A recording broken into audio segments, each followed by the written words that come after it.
The galaxy had witnessed the rise of countless civilizations, each leaving its mark among the stars. However, Earth, a humble blue planet nestled on the fringes of a lesser-known galactic arm, had ascended with unexpected speed.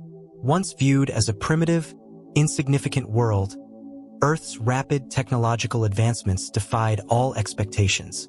In mere centuries, humanity went from launching spacecraft into low orbit to unlocking the secrets of interstellar travel. By the time they joined the galactic stage, their achievements rivaled those of species that had existed for millennia. The Galactic Council, a union of the most influential species in the galaxy, took pride in its ability to maintain control. Countless species had joined their ranks, often through coercion or assimilation. Yet Earth's envoys presented themselves in stark contrast, bold, unyielding, and fiercely independent in their dealings. The Council viewed Earth as an anomaly, a reckless and ambitious world that dared to challenge the established order. Despite their reservations, the Council begrudgingly offered Earth a seat, hoping to observe and, if necessary, curb this unpredictable new power. But Earth had no intention of complying with their rules. Rather than submitting to the Council's authority, they sought out alliances with fringe civilizations, shared groundbreaking technologies that disrupted galactic economies, and refused to comply with the Council's demands for tighter control over their military advancements. To the Council, Earth represented a destabilizing force, a dangerous outlier. Tensions escalated dramatically when Earth revealed a series of advanced systems that defied all known principles of galactic physics. Scientists from Earth were rumored to have unlocked the secrets of energy and matter manipulation, concepts that the most advanced civilizations in the galaxy could barely grasp. Whispers spread of a rumored singularity protocol, a defense mechanism capable of eradicating entire fleets. Though Earth remained silent about the full extent of its capabilities, its representatives issued a stark warning to the Council: do not mistake our desire for peace as a sign of weakness. Should you threaten our sovereignty, you will regret it. This bold message was met with laughter in the Council chambers. A young civilization, still in its infancy, dares to threaten us? One counselor ridiculed. His words met with derisive chuckles from others. Earth's warning was dismissed as mere posturing, an empty bluff. However, some council members, particularly those from civilizations that had experienced Earth's resourcefulness firsthand, cautioned against underestimating them. They spoke of humanity's remarkable ability to turn the tide in seemingly impossible situations and their history of overcoming overwhelming odds. Yet, their warnings were drowned out by the majority's arrogance. In secret meetings, Council military strategists crafted plans to bring Earth into submission. They proposed a swift and decisive attack, confident that their superior fleets would force Earth to bend. The Council's military might was unrivaled. Fleets vast in number and firepower, amassed over millennia of conquest. What could Earth possibly hope to achieve against the combined strength of such an empire? The decision was made. A fleet would be dispatched to Earth's solar system, not to negotiate, but to teach Earth a lesson and remind them of their place in the galaxy. A fleet was dispatched to Earth's solar system, not for negotiation, but to remind humanity of its subordinate place in the galaxy. Earth's response, however, was measured, unervingly calm. The diplomats repeated their warning: do not test us. Return your fleet, and there will be peace. This message was broadcast across the galaxy, igniting heated discussions on the Council's homeworlds. Most of the public dismissed Earth's warning as an act of desperation. On the outskirts of galactic society, however, there was a growing sense of unease. Smaller civilizations, many of which had been oppressed by the Council, watched closely. To them, Earth symbolized defiance, a beacon of hope for those who had suffered under centuries of tyranny. The mobilization of the fleet was a sight to behold. Thousands of warships, ranging from sleek frigates to massive dreadnoughts, gathered in orbit around the Council's core worlds. Their departure was broadcast throughout galactic networks, designed not just to intimidate Earth, but to send a message to any who might dare challenge the Council's authority. As the fleet prepared to depart, the admiral in charge made a bold declaration: by the time this fleet returns, Earth will know its place, Meanwhile, on Earth, preparations were underway in secret. In the shadows of thriving cities and lush landscapes, an intricate network of defense systems lay dormant, awaiting activation. The leaders of Earth convened behind closed doors, their faces grim but resolute. They understood the gravity of the situation. A war with the Galactic Council would not only determine Earth's fate, it could reshape the entire galaxy. But there was no fear in their voices, only determination. "They've underestimated us," one leader remarked. "Let them come. They will see what humanity is capable of." For Earth's citizens, the looming conflict stirred a mix of emotions. Some feared the devastation that could befall their world, while others found strength in the idea of resistance and unity. Across the globe, people readied themselves in their own ways, some by supporting local efforts, volunteering for civil defense, or simply carrying on with their daily lives, trusting in their leaders and the enigmatic systems that had been set in motion. As the fleet made its way toward the solar system, Earth received reports on its progress. The Council's ships, each equipped with weapons capable of obliterating entire planets, moved forward with the confidence born of their many victories. Analysts on Earth closely monitored the fleet's movements, noting the formations, weaponry, and strategies. It was clear the Council expected an easy and swift victory. What they did not foresee was the full extent of Earth's capabilities. The final communication from Earth to the approaching fleet was brief, almost dismissive. "This is your last chance. Turn back now." To the Council's leaders, it seemed like a futile attempt at bluffing. To the fleet's commanders, it was merely an opportunity to flex their strength. But to Earth's defenders, it was the final warning before the storm. The stage was set. The galaxy watched, some with eager anticipation, others with foreboding dread, as the Council's mighty fleet drew closer to Earth. Few could have predicted the events that were about to unfold. The Galactic Fleet was a feat of engineering and a symbol of supremacy. It represented the culmination of collective technological advancements from dozens of civilizations united under the Council's banner. Each ship in the fleet was a marvel of military engineering, armed with weapons capable of obliterating entire planets and shields strong enough to withstand the most extreme solar flares. It was a force that had crushed rebellions, enforced the Council's will, and subdued defiant civilizations. The fleet's commanders, seasoned veterans of countless campaigns, were certain that this mission would be no different. Earth, despite its defiance, was merely another rebellious world to be brought to heel. As the fleet set off, its immense size and overwhelming firepower were paraded across galactic networks, a calculated display of the Council's unmatched power. The fleet was an intimidating sight. Dreadnoughts as large as cities, flanked by swift frigates and sleek destroyers, all supported by massive carriers filled with thousands of fighters. To most galactic civilizations, the outcome was inevitable. A single planet, no matter how advanced, could not possibly withstand such an enormous force. Council officials assured the public that this would be a swift and decisive conflict, with Earth's subjugation an unavoidable conclusion. Behind the scenes, Council strategists had meticulously planned the invasion. The first phase would focus on neutralizing Earth's orbital defenses and taking control of its satellite network. Then, ground forces would secure critical locations, dismantling Earth's infrastructure and forcing its leaders to capitulate. If humanity dared to resist, the Council was prepared to use targeted strikes to cripple Earth's ability to fight back.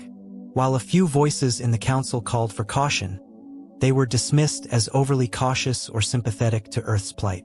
The majority consensus was clear: Earth would be made an example of, its defiance crushed in a single, overwhelming strike.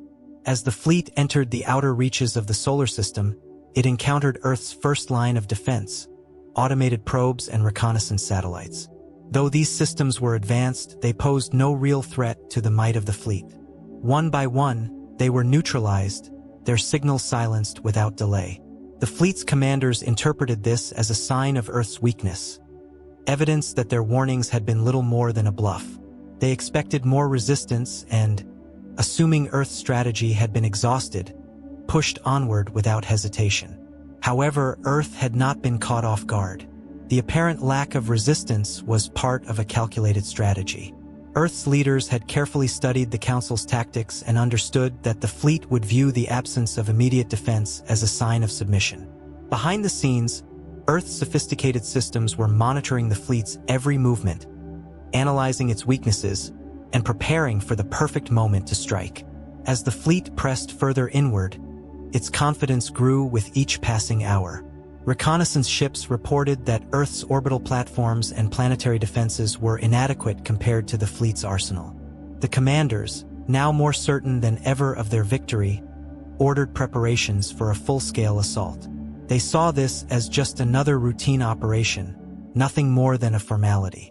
Despite their confidence, however, unease began to creep in. As the fleet drew closer to Earth, they began detecting anomalies.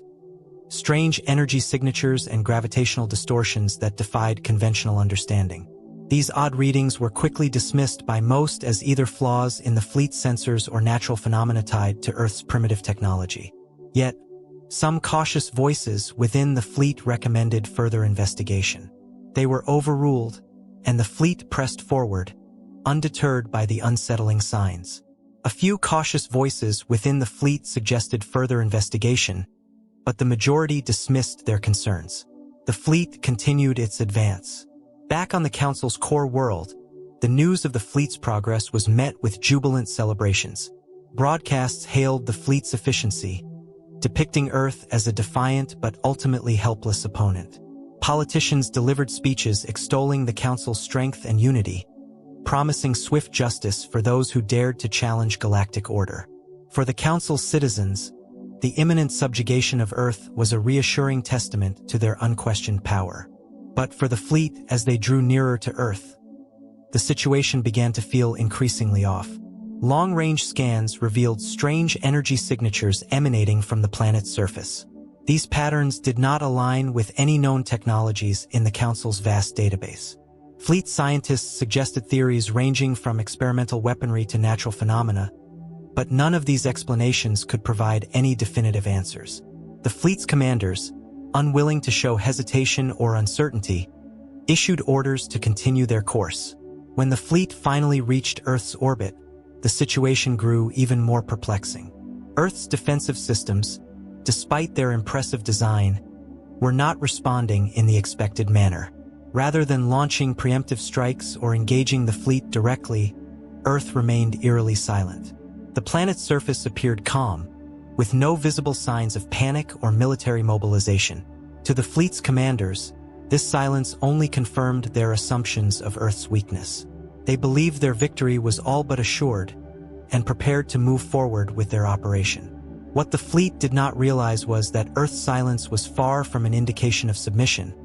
It was part of a carefully orchestrated strategy. Every decision and every system on Earth had been calculated in anticipation of the fleet's arrival. Earth's leaders had anticipated the Council's every move, using their advanced technologies to monitor, predict, and counter the fleet's tactics. They knew the fleet would interpret the absence of resistance as a sign of defeat, and they had used this expectation to their advantage. While the fleet believed they were on the verge of an easy conquest, Earth's systems were quietly preparing for a far more decisive response. As the fleet moved into position, ready to deploy ground forces and secure orbital control, they received a final transmission from Earth. It was short, almost dismissive. "You have made your choice. Now face the consequences." Along with the message came a sudden energy spike that rippled through the fleet systems, causing brief but noticeable disruptions. For the first time, the fleet's commanders considered the possibility that they had miscalculated, that perhaps Earth was far more capable than they had given credit for. Despite growing doubts and concerns among some commanders, the fleet pressed forward. Orders were given to initiate the assault, and thousands of fighters launched from their carriers, descending toward Earth's atmosphere. The fleet's warships assumed a formation designed to maximize their firepower while minimizing potential threats from the planet's surface. They were confident they had accounted for every possible scenario, every potential challenge. But in their arrogance, they had overlooked one crucial factor: humanity's ingenuity. As the first wave of fighters entered Earth's atmosphere, they encountered something no one had expected. Earth's defense systems, once dormant, activated with terrifying precision. Advanced energy fields enveloped the planet, disrupting the fighters' navigation systems and rendering their weapons completely useless. The fleet's commanders, watching from orbit, were left stunned. Their sensors struggled to interpret the bizarre energy patterns, which defied all known principles of galactic technology. In that moment, the fleet's once unshakable confidence began to falter. The fighters, now unable to carry out their mission, were forced to retreat, leaving the fleet exposed and vulnerable. Earth's defense systems did not stop there. They escalated further, far surpassing anything the Council had ever encountered. The anomalies that had been dismissed earlier revealed their true purpose, and for the first time, the fleet began to grasp the scale of the threat they faced.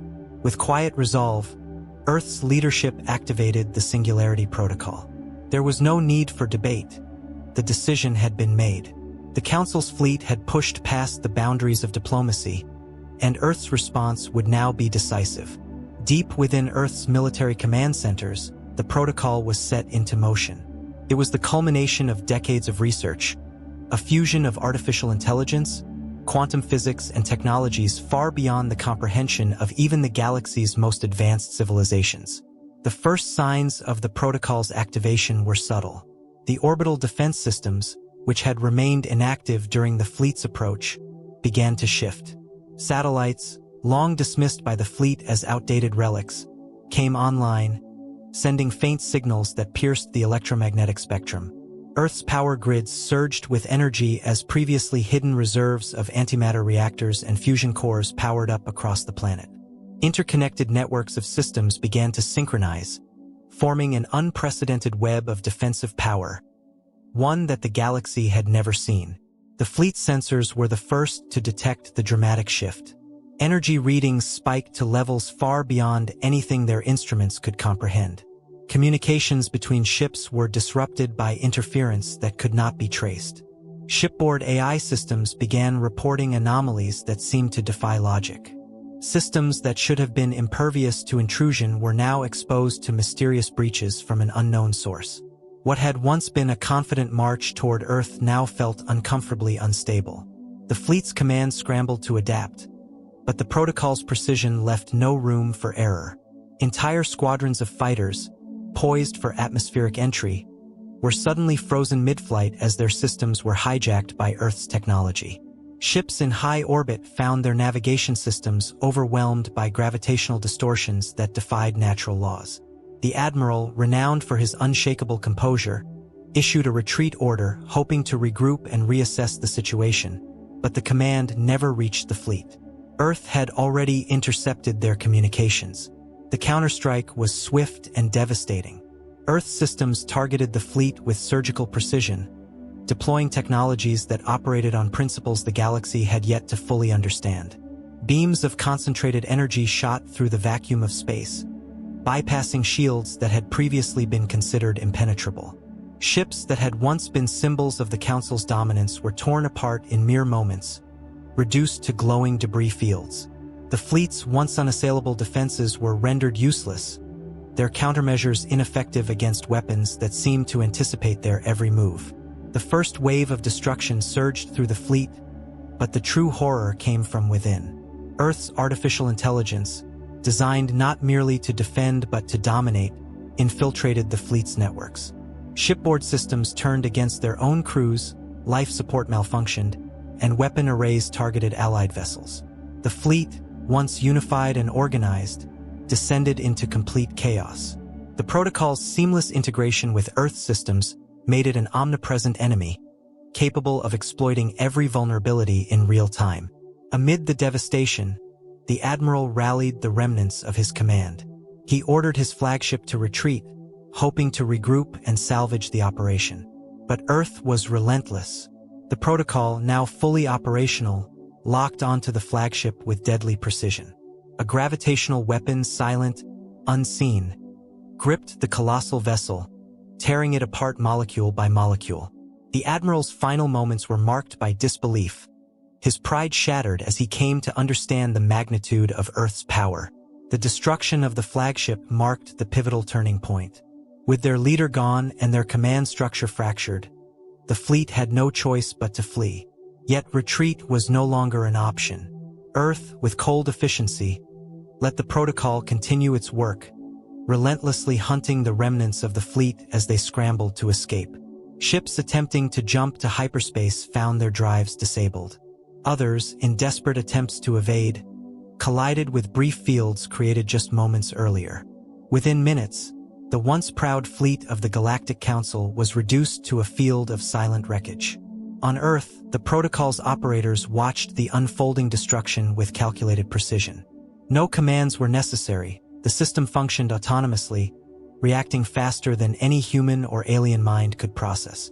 Earth's leaders knew the weight of their decision to activate the protocol, but the outcome was undeniable. The fleet that had come to subjugate them was no more, and Earth's message was clear. They would not bow.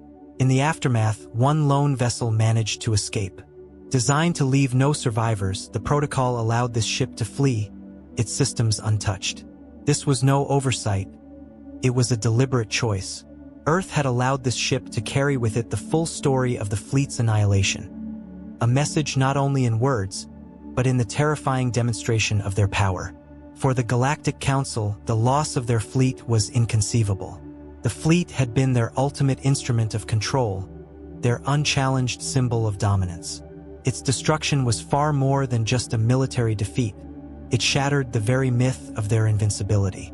Reports from the survivors painted a picture of a civilization that had not merely caught up to the Council, but had surpassed it entirely.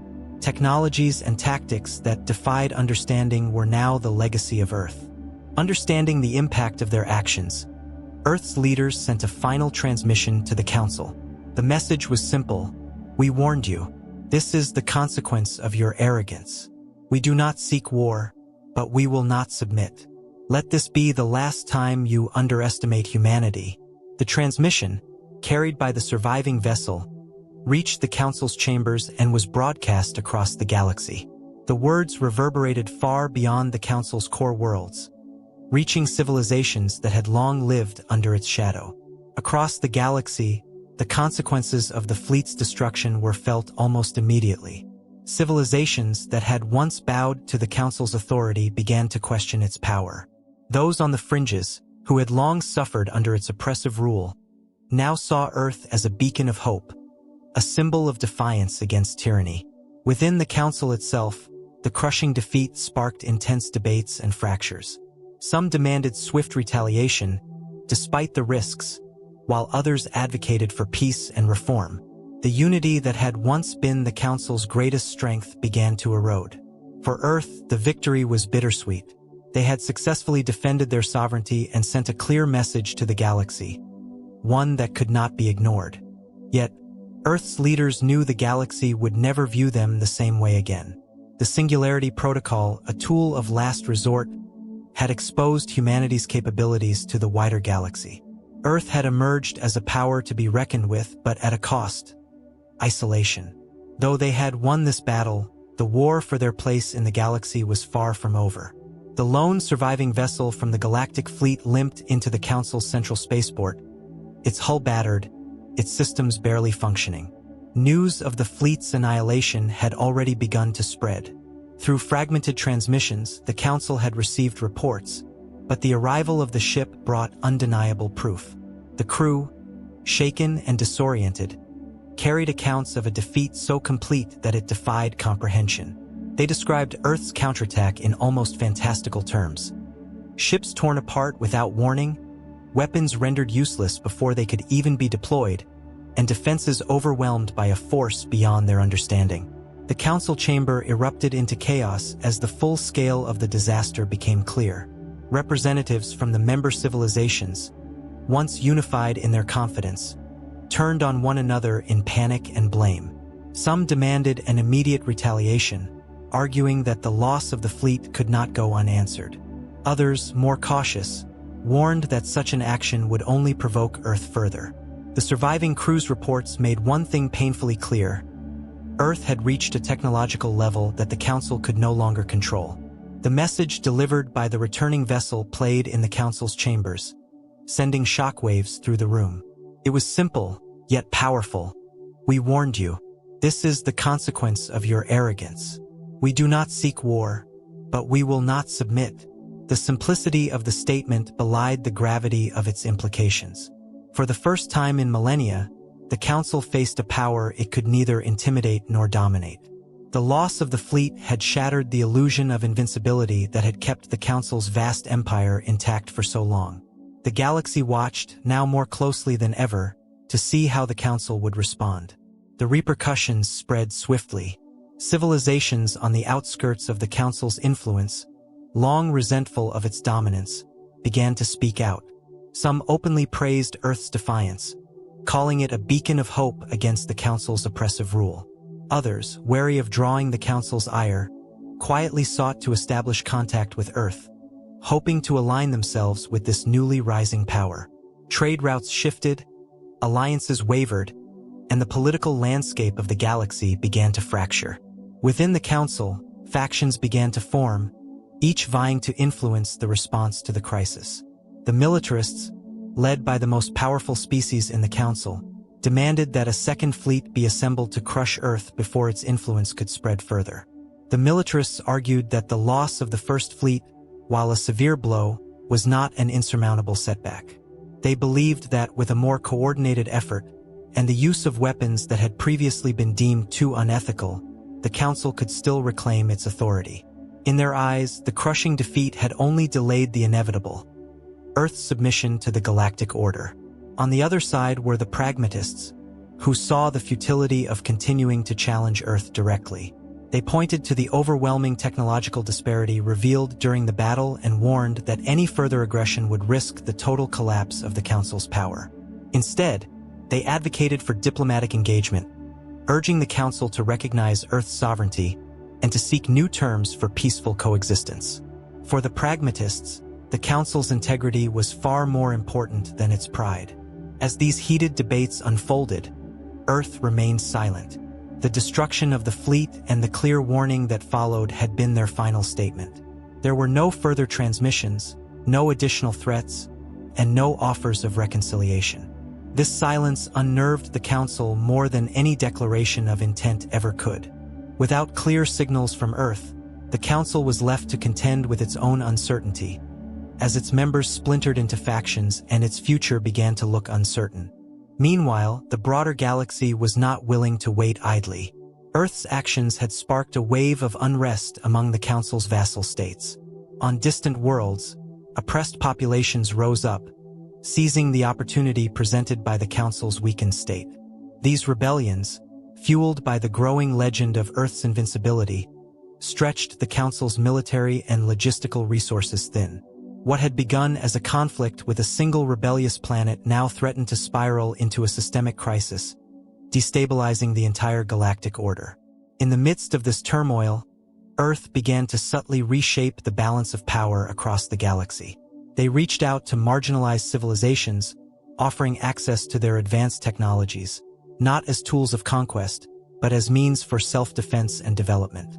These alliances were built not on coercion, but on mutual respect, a stark contrast to the Council's history of dominance and exploitation.